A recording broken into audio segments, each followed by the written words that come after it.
Karena kemarin kita sudah unboxing dan review casing mini ITX dari Inwin Chopin, sekarang kita akan merakitnya menggunakan casing Inwin Chopin, namun sekarang warna hitam.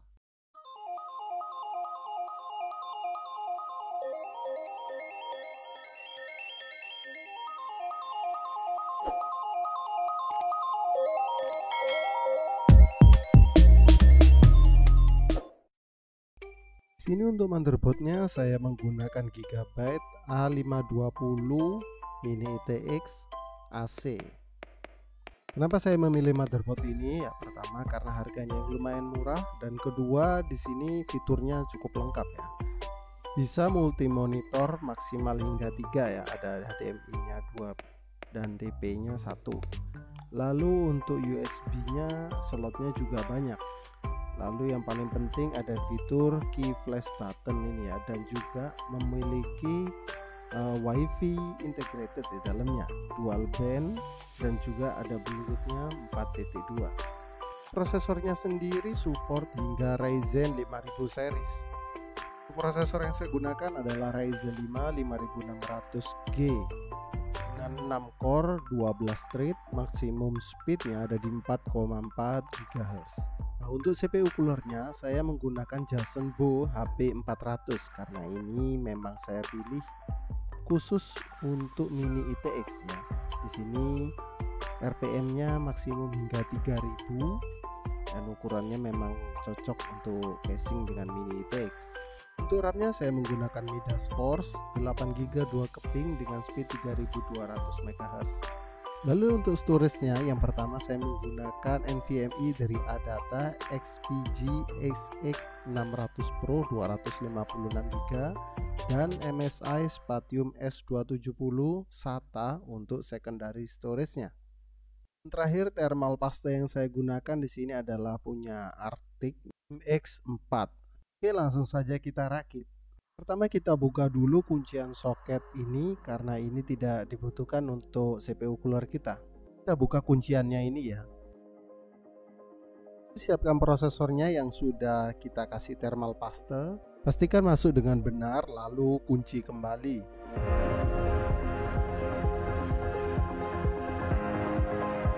Colokin 4 pin PWM-nya dan kita siap untuk memasang CPU coolernya.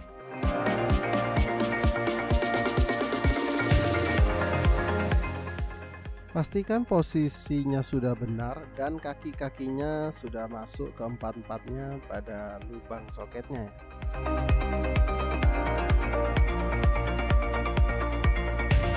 Ini adalah kuncian belakang pada CPU coolernya ya. Dan sebagai pengaman saya tambahkan seperti ring ini dari plastik agar tidak bikin short ataupun bikin cacat motherboardnya.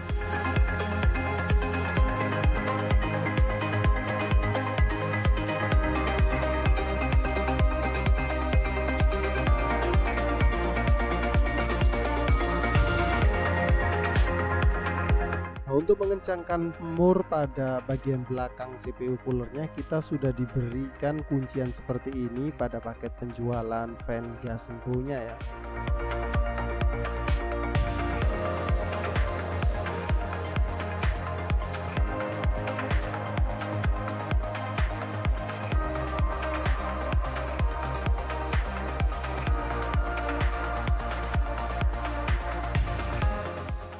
Selesai memasang CPU coolernya, lanjut kita pasang RAM-nya.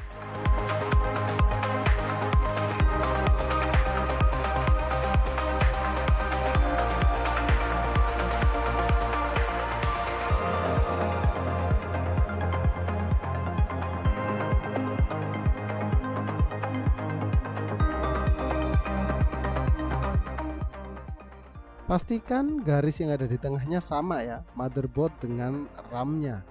Lalu perlahan tekan RAM dari kedua sisi hingga berbunyi ceklek dan kunciannya pada posisi yang lurus. Lakukan juga hal yang sama pada RAM berikutnya.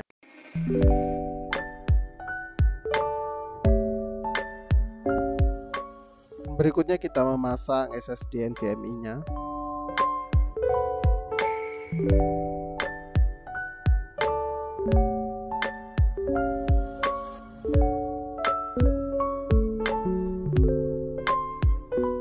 sekarang kita buka dulu casingnya.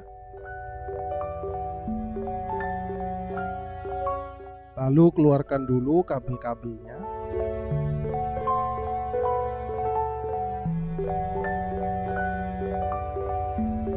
Ini sudah saya pasangkan semua kabelnya ya, untuk saya uji nyala dulu sebelum dimasukkan ke dalam casingnya.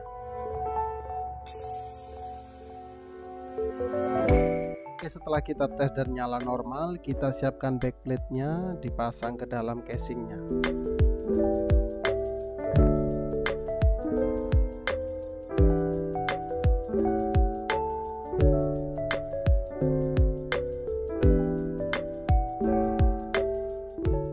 Lalu setelah kita pastikan semuanya sudah terpasang dengan baik sesuai dengan slotnya, lalu kita pasang bautnya untuk mengunci motherboard pada casingnya.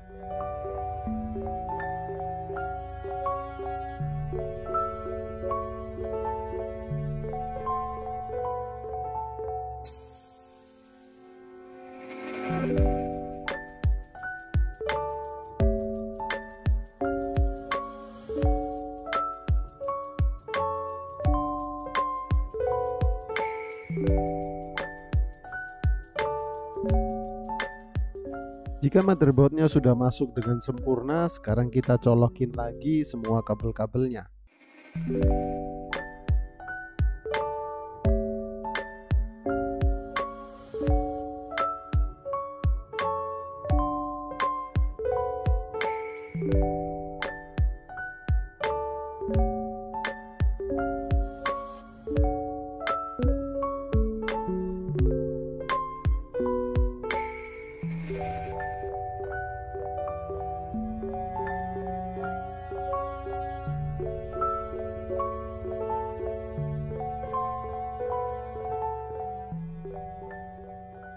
Setelah itu kita rapikan kabelnya. Di sini sangat penting kabel manajemen itu karena pengaruh terhadap suhu di dalamnya.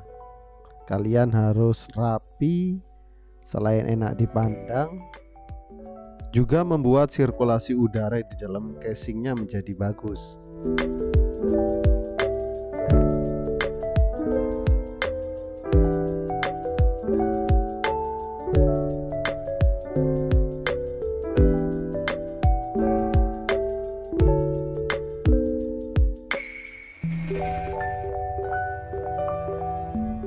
Sekarang kita tutup bagian depannya. Karena kita sudah selesai berurusan dengan bagian depan, kita pindah ke belakang.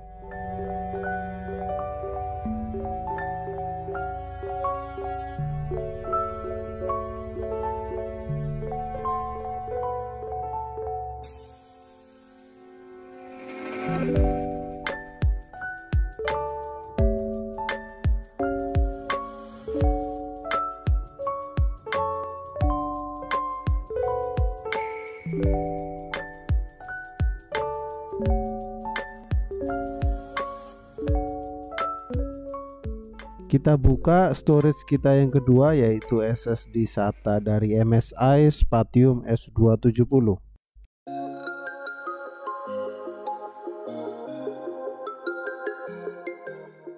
Lalu kita pasangkan pada soket yang sudah disediakan ini ya, dari casing InWin Chopin.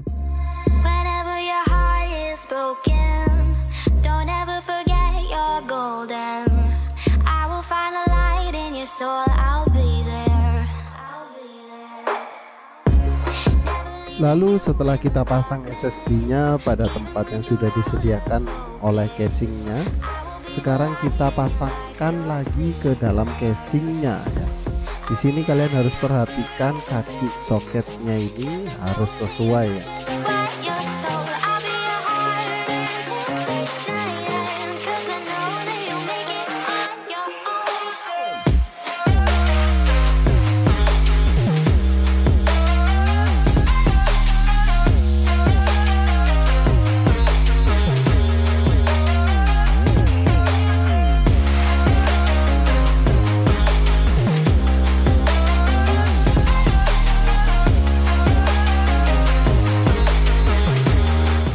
dan kita tutup kembali bagian belakangnya, dan kita sudah selesai merakit menggunakan casing Mini ITX dari Inwin Chopin.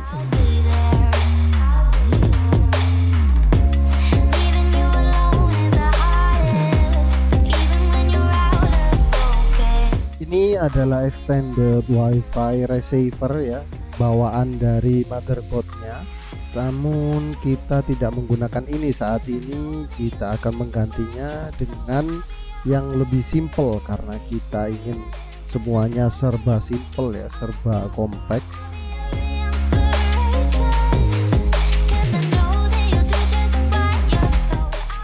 Nah, kita akan menggunakan extended WiFi receivernya yang berupa antena 2 batang seperti ini ya. Ini tanpa ada kabel dan lebih minimalis, lebih compact.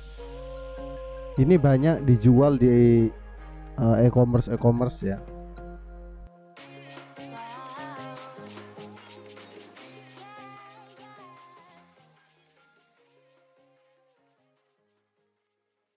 Dan hasilnya seperti ini, kita langsung coba nyalakan.